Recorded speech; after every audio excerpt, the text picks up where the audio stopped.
राजम शरणं प्रपद्ये. अध्याय 29.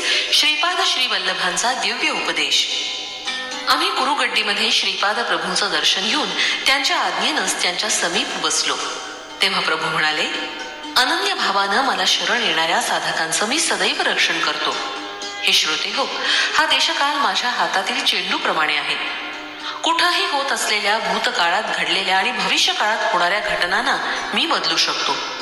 मी देशकालाचा शास्ताच आहे. तुमच्यातील चैतन्याच्या संस्काराच्या दर्जानुसारच तुम्हाला माझ्याबद्दलचं ज्ञान होईल.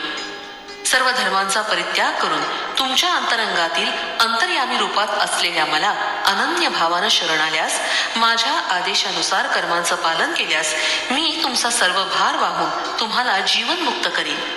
केवळ माझ्या शब्दानंच मी सृष्टीमध्ये शासन करतो. यामुळे मीच सरस्वती रूपानं प्रसिद्धी पावे. कलियुगातील मानव हा हिरण्यकश्यपू सारखाच असेल. त्यांच्या समस्या, भाव आणि आचार विचार या सर्वच गोष्टी अत्यंत कठीण स्वरूपाच्या असतील. त्यांना प्रकृती विज्ञानातील अनेक संशोधनाला यश मिळून हिरण्यकश्यपू सारखं वरदान सुद्धा सृष्टी मातेकडून मिळेल. परंतु मला प्रल्हादासारख्या निष्पाप निरपराध भक्तांच्या संरक्षणार्थ नरसिंहाचा अवतार घ्यावा लागेल.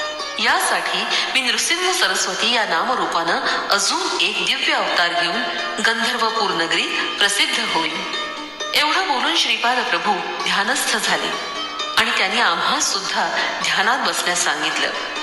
श्रीपाद श्रीवल्लभांचा जय जयकार असो. फलश्रुती. पितृदेवतांचे आशीर्वाद. श्रीपाद राजम शरण प्रपद्ये. अध्याय 30. श्रीपाद श्रीवल्लभ महासंस्थान निर्माण होईल असं श्रीपाद प्रभूंनीच सांगितलं.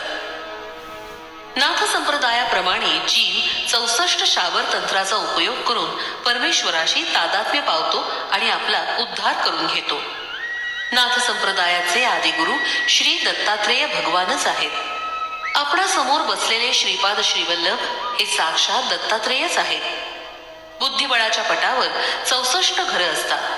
श्री महाविष्णू श्री महालक्ष्मी बरोबर वैकुंठ लोकात बुद्धिबळाचा डाव खेळतात. याचा गूढार्थ असा की 64 योनीमध्ये असलेल्या निरनिराळ्या जीवांच्या जीवन कलापांचे कर्मफळ आणि त्यांच्या परिणामिक क्रियांचे साक्षात दर्शन घेत त्यांच्या कर्मफळांच्या आधारावर त्यांच्यावर अनुग्रह करतात.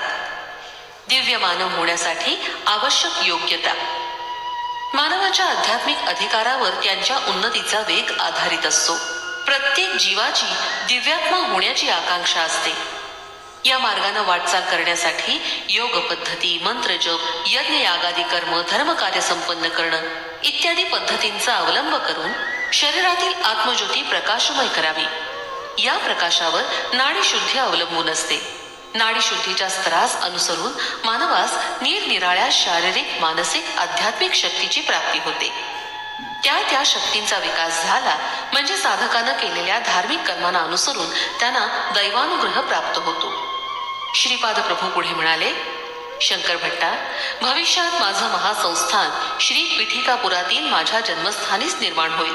श्री पीठिकापूर, श्यामलांबापूर आणि वायसपूर अग्रहार हे तिन्ही मिळून एक महानगर होईल. माझ्या देवस्थानाचं दर्शन घेण्यास येणाऱ्या भक्तांची मुंग्यांप्रमाणे रीघ लागेल.